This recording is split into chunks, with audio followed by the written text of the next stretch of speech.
So this is another episode where I'm just getting my words out, and if this is going to make sense, great. But this is what I'm regarding as our freedom, a little bit. Now, if you've seen the image of Buddha, yeah, any picture that you see of Buddha, they show him with these circle about his head, his or her. So the Buddha is somebody who has come to their buddhi, or their ability to be and be in such a way like a human. Not we don't say he-man, we say human. It's a certain you kind of go under, yeah. So buddhi, so be, but being a little like the Pied Piper. If you've seen the animation movie Pied Piper, he goes under the ocean and then picks seashells, yeah, and that's the Piper's happy story, yeah. Now, Finding Dory, the movie Finding Dory, is also about collecting seashells so that she remembers her way back home. So consider this is a bit of a seashell, yeah. So Buddha's, circle, circle, circle. That's talking about Prakriti. Circadian rhythms, body clock, um, harmonic ultradian rhythms. They're basically musical instruments. What comes out of our mouth is also talking about the health of our body. Even when we are not saying anything, when we are not opening our mouth, there is already health in our body, depending on the level of health we already have. And then we open our mouth and speak, yeah. So depending on our emotional, intellectual state is our choice of words and what we do, and what we can do. So that's coming from health that is already there. And then when we are working on improving our health, the kind of words, the kind of choices we make, whom we interact with, what we do, they change. Consequently, there is a soundness of our body. Sound mind, sound body. That's referring to the sound that our body is already making, where the mind and body are very closely related. It's like two sides of the same coin. Kind of. Why would I say that is? Sometimes there is entanglement between our emotional state and intellectual state, and it's like the noodles. Our body is at least made up of nerves. And when the nerves are, information is passing only through specific nerves, then there is a nerve sheath that forms that makes sure the signals are passing through that faster, because we keep using only those networks. That's like noodles. So we have definite ways of doing things. We may have beliefs, for example. We could have fixed ways of thinking, or in a day these activities are done and this is how it is done, and these how-tos have formed over time such that it's kind of become like a technology. How do you walk? You don't have to think about, oh, I need to lift my leg, keep it here in this particular angle, and then put my weight on that, and then take the next. You don't think that. You just walk. It's gotten so automated. Similarly, our noodles, our body, has subconscious, unconscious processes. For example, walking, it's become so automated. And then when you are paying attention to how you're walking, you can improve your gait, you can improve your walking, your ability to, how you can run, for example. You could be waddling, or you can improve that. So there are unconscious processes, subconscious processes, conscious processes, yeah. And there is also supraconscious processes, which is, if you go by the idea of the Johari window, you have, what you know, kind of like the conscious, you could say one way. You know what you don't know, a little bit of the conscious and subconscious. You don't know what you know, that could be a little bit of the subconscious, yeah, between subconscious and conscious, yeah. And then you don't know what you don't know, yeah. So that could be a little bit of the supraconscious. There's unconscious and supraconscious, somewhere around that, yeah. So the four win- quadrants of the Johari window, it's a simplified, but at least something to think about. So there are many things we know, we don't know, we don't know that we know, and we don't know that we don't know. That could get quite interestingly complex, many things, yeah? So for practical purposes, so we're not getting overwhelmed with what we know, don't know, let's just keep it in these four windows, yeah? That's more manageable. And then we could see what we could pay a little more attention to the fours than say 100 or 1,000, yeah? It could get a little overwhelming. So let's keep things in a little more contained, yeah, depending on the size of our container, so to speak. So our body is like a baby, yeah. A baby can eat so much food because that's a container size. So much of information, yeah, so much of sound, so much of activities. After that, go to sleep, yeah. And then as you're growing up, so you're going to school, first standard, a student can contain so much information, which say somebody who's in the college degree, PhD, can contain something more. And that doesn't mean they can keep on eating food. Their stomach has a certain capacity. Their intellectual capacity may be something else. So in different stages of life, what we can eat, what we can process, is also depending on the size of a container. And somebody actually, I watched a video on Instagram, YouTube, that says our body, our DNA, yeah, has a capacity of so many, it's like the size of the universe, yeah, like 14, around 13.7, close to 14 kind, million light years, yeah, it's said to be billion light years, yeah, okay, it's said to be okay, I don't know if it's million or billion, but around there is the size of the universe, and that our body, DNA, can contain so much of information, yeah, so basically walkie-talkie universes. But since we don't know what we don't know, Johari window, it's much more safer. We may be living like, this much. And so while our body has its capacity, we may be in different stages of growing up. Little baby to first standard, second standard, and then if you don't even know, for example, that your body has these circles, but Buddha, there's an image of circles, circadian rhythms, or body clock, or harmonic ultradian rhythms. That means there is a music that keeps our bodies, say the skin, working in tandem with the heart, with the liver, with the respiratory system, the excretory system. Our body has at least 12 organ systems. So there's a certain music that is already there that is having our body function as a human body and not, say, for example, an animal or a plant. So that could be a little bit of the supraconscious. We don't know what we don't know, but it's beyond what we don't know. And that's not necessarily a bad thing.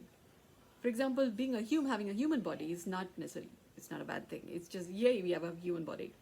Yeah? And that's not something that you think about now, how to be human. Yeah? But if you think in terms of behavior and you notice your behavior is not as humane as it needs to be, maybe some of the software, hardware is a little, I can't say corrupt, but not as sound as it needs to be. And that's where some more self-maintenance is required, so we're becoming better human beings, better humane beings.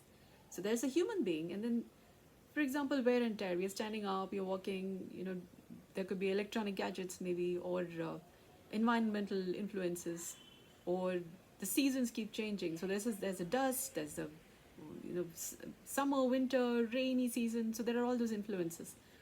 And like a vehicle on the road, that needs regular maintenance. So it's functioning optimally. Our body also requires maintenance. So some of the music of our body, the health of the human composition. So there is conscious awareness of how much healthy we are.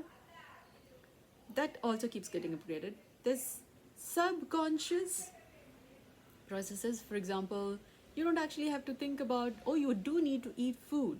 When you're hungry, you reach for food. That's a little bit subconscious. You reach for food, yeah?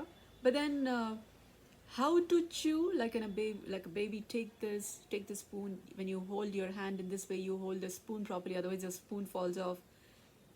You've learned all that. But you do need to take a spoon and you need to feed yourself, yeah? So that's a bit of conscious, subconscious, yeah? And then there is unconscious processes. For example, you breathe, you stand up, you walk. You're not really very conscious about remembering how to walk. And then when you improve your your unconscious processes, you can walk better, you can dance better. So these are automated, but there is scope for improvement. And then there is, for example, how to be human, which will be the supraconscious.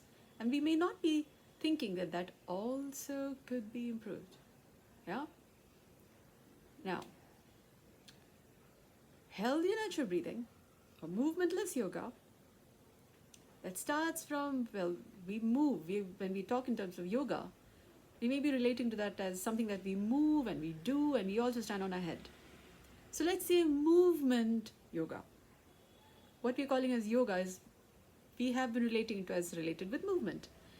And then there is less movement yoga.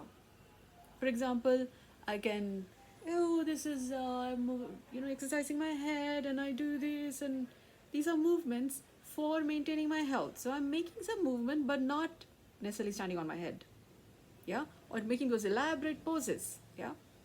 So this is less movement. I'm just doing these. These are kind of like activities of daily living, but you're not doing this all the time, yeah. So I'm making some movement, less, not as elaborate, lesser than that.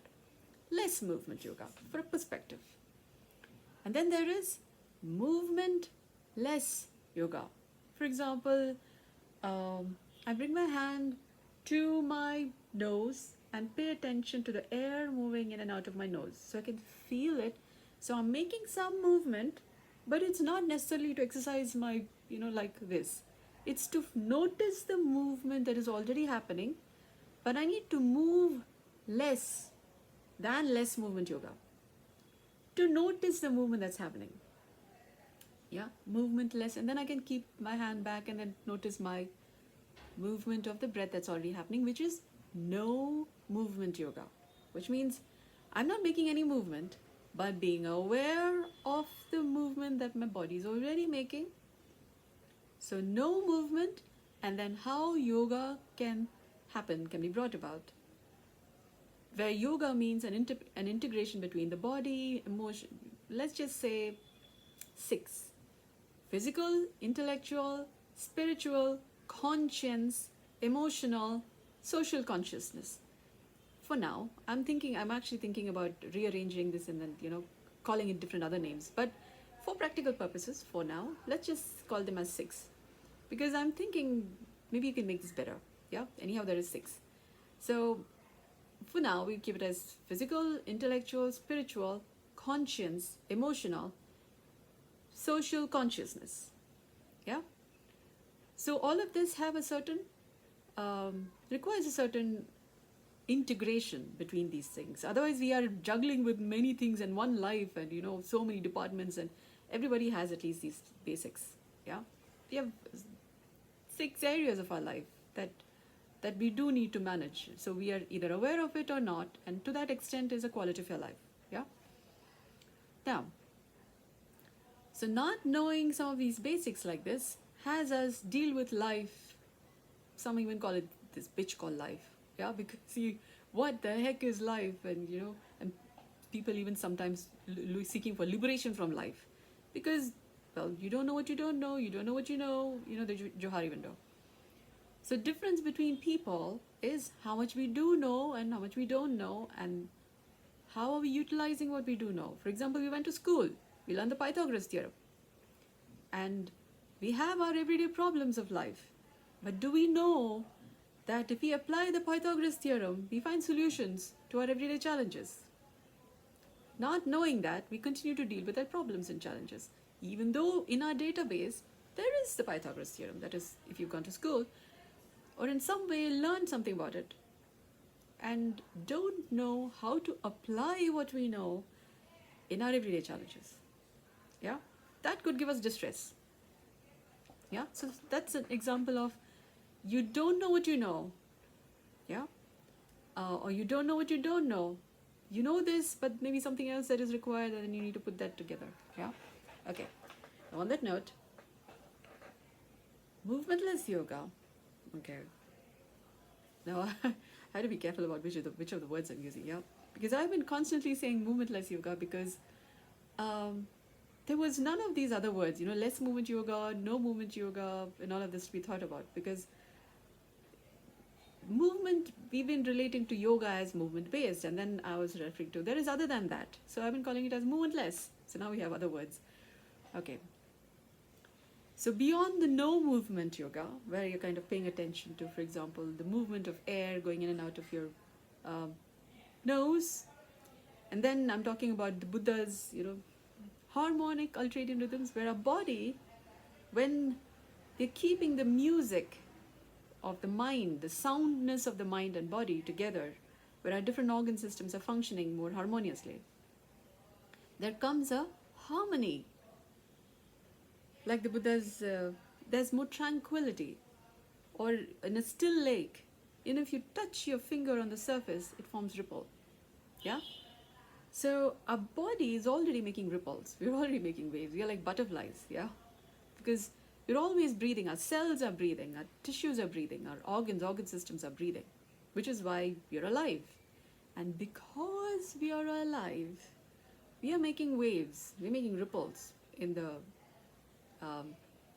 stream of consciousness, yeah, or in the ocean of consciousness. We are all making waves. We are like a information tower. You have the phone, for example, phone towers, by which we are able to have a network connection. We are all a human network, yeah. And then it's about, can we listen to, or do we even know that we make sounds even when we are not making any sounds? Yeah? And then it's about the soundness, how sound is your health. Accordingly, would be the difference in, if there's some instrument, if it's already discovered, you would hear different sounds that people are making. And then it could be invasive because even our ultrasound, the sensor, it may not be giving waves by which it, while it is sensing, say, different parts of the body. So similarly, our instruments, we don't know if it is giving out waves, in which case it's disturbing the already existing waves. Yeah. So, so every person has a health. A doctor has a stethoscope. Yeah, by which they're listening to different sounds that's there. Now, we don't know if the stethoscope itself has a certain rhythm. For example, a chair has a rhythm because there are atoms and molecules that moves a chair versus, say, a pen. Pen has different rhythms than a chair, than a book, than a what have you. Yeah. So they're also alive because there are molecules moving in a particular combination, depending on it's made of plastic or it's made of metal or it's made of wood. Yeah.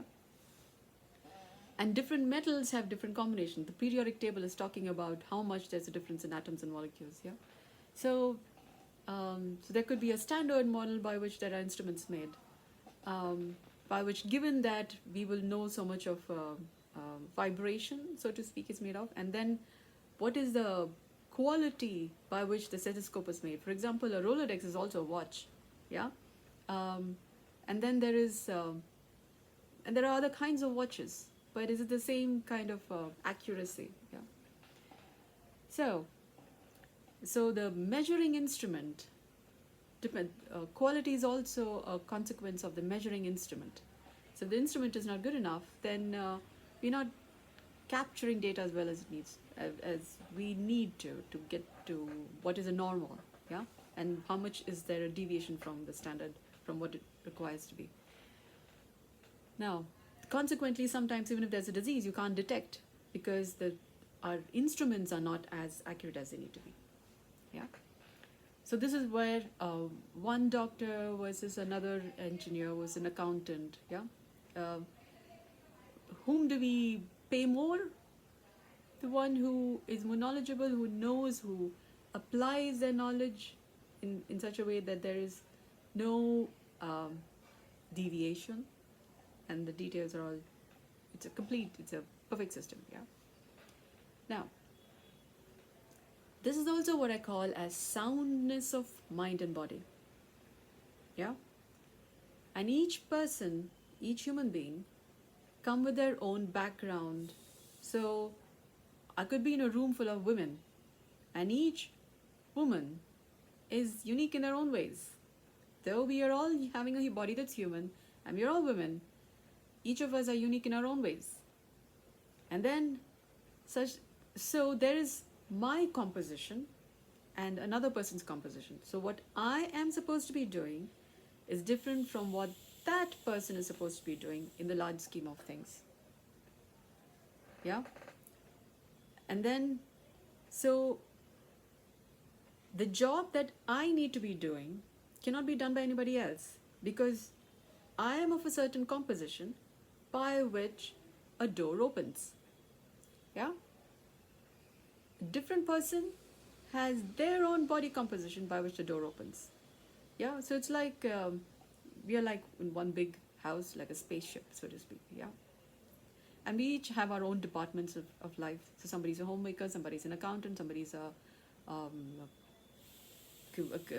accounts, security person, admin person, what have you. Yeah. And we each have our own composition suitable for a job we would like to do, and then we train and upgrade and then improve upon what we would like to do according to our likes. And then how good are we, and consequently what doors open. Yeah, what becomes possible. So that's also self-improvement. That's also a continuous education program where you're upgrading your skills, coming to efficiency. And we each have a body that's human. You're male, female, child, size, different sizes. Human composition has circadian rhythms, body clock, all harmonic ultradian rhythms.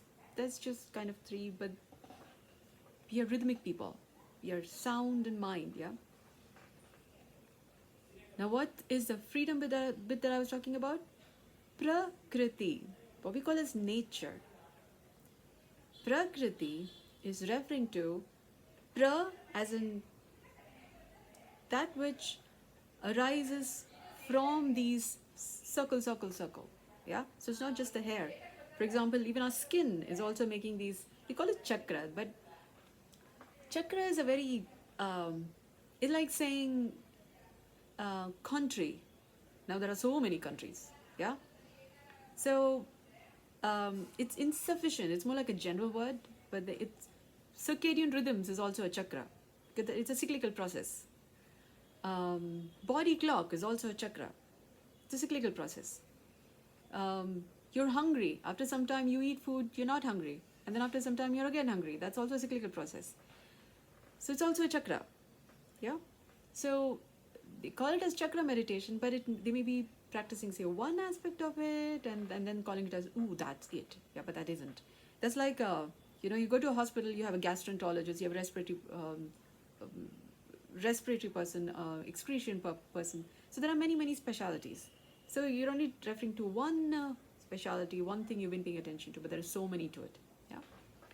So we have yoga, and then we have allopathy, and we have homeopathy, and there are so many perspectives from which the whole human body has been appreciated. But we have WHO's list of diseases, which means we haven't gotten our Lego pieces together. We have different people have been looking at, like the 6 blind men and the elephant. Each person have their own perspective, but we haven't really seen the human body for what it is. And I am talking about the human body. Yeah? Now, Prakriti is also that which they say prana, but it's also that which emerges from the chakras. Or let's just say, we have a spin. Our DNA has a dextrorotatory, levorotatory spin. Yeah? Dextrorotatory spin. which means that is managed in complement with a lever rotator to maintain the balance. Because if something is going this way, something needs to hold it the other way, so it's not just spinning out of control. Yeah, so it maintains a balance. So you could say positive, negative, which means the light, something is visible, something is invisible. Yeah, to maintain the balance. That are light and dark. Now, having said that,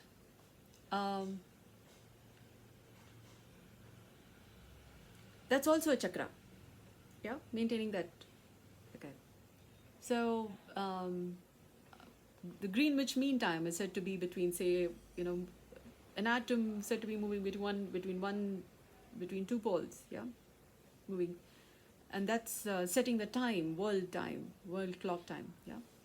So our DNA is also having a certain time. It's maintaining that between two aspects, complementary aspects. Now, having said that, when we say prana, that which arises from something moving. Yeah? So atoms, molecules, different aspects. For example, when our cells are breathing, and a live body has a breathing process, inhalation and exhalation. That's after exhalation. Again, so that's again a cyclical process. That which arises from these movement processes is also prana. That which arises from these movement processes. So when you say pranic healing, they may be appreciating life from a particular aspect, not necessarily the whole.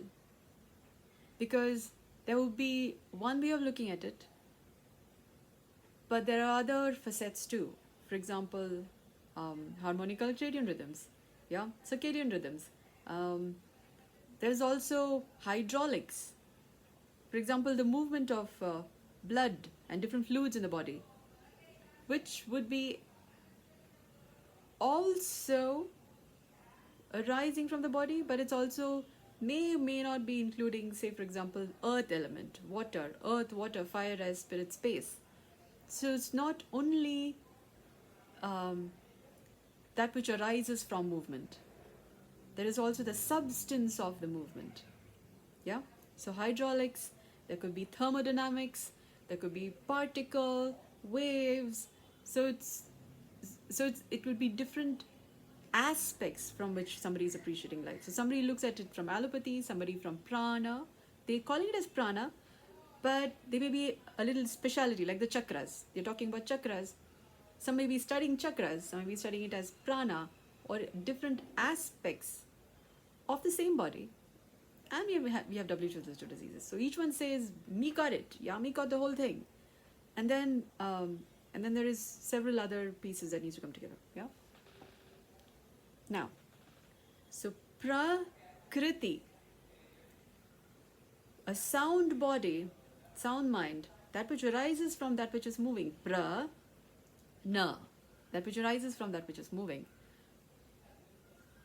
Again, to be remembered that there are many other facets too, thermodynamics, hydraulics, and yeah. Now, Kriti is also, let's just say, script. Yeah, we have our stories of life. Oh, this happened in my life, and all. So we got either sad stories, or we have, yay, my life, silver spoon, I'm born with a silver spoon and all that. Yeah, it's a privileged lot. So that's another story we have. Yeah, we all happen to be born in different circumstances, different life situations, because that's the department you have a job in. Yeah, I call it almighty dotting. Each one is born at one point or the other, at one place or the other, one family. We have a body that's human. We didn't just drop out of the sky. We have a belly button, which means each of us are born from a human body.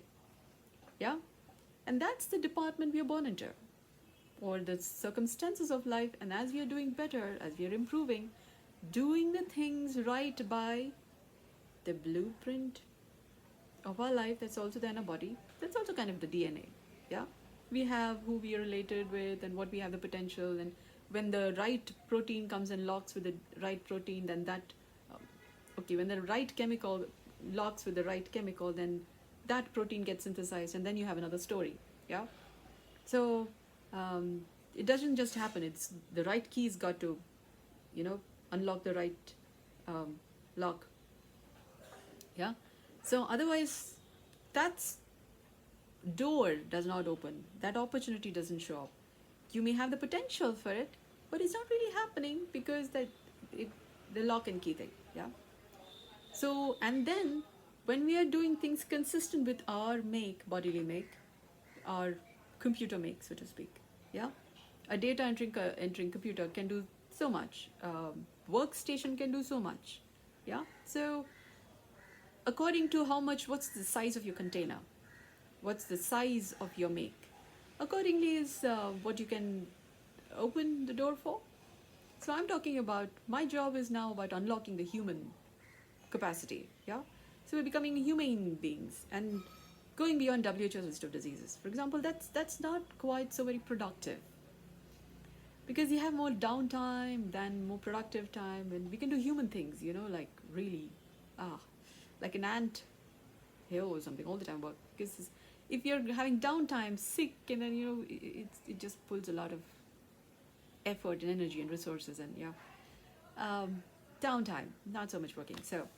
So my job is about unlocking the human potential, yeah, turning on the human, yeah, because we've been functioning as maybe different kinds of machines, yeah, or me do this mechanically.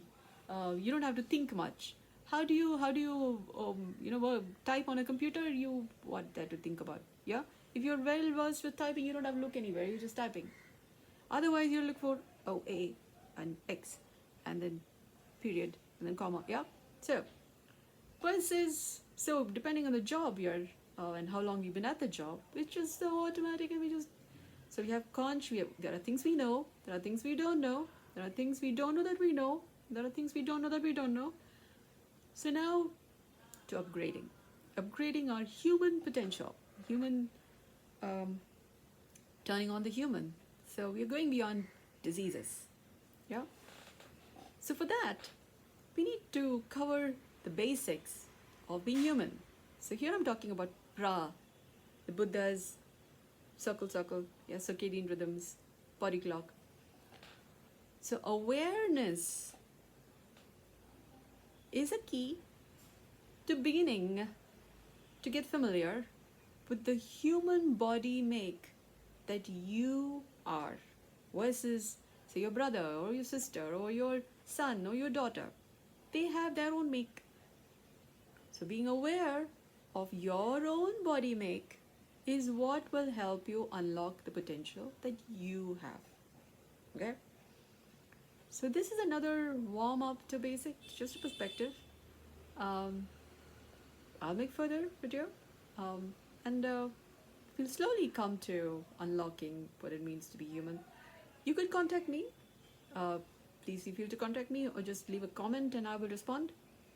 And then I'll be able to help you fast track on your own awareness through your unlocking your potential. So this is my job. So over the years, this is my job capacity, like hierarchy. Somebody say joins as a security guard, and over time they learn the ropes, and then they could be a CEO, yeah. And then the job that a CEO does is not the job that a security guard does, yeah.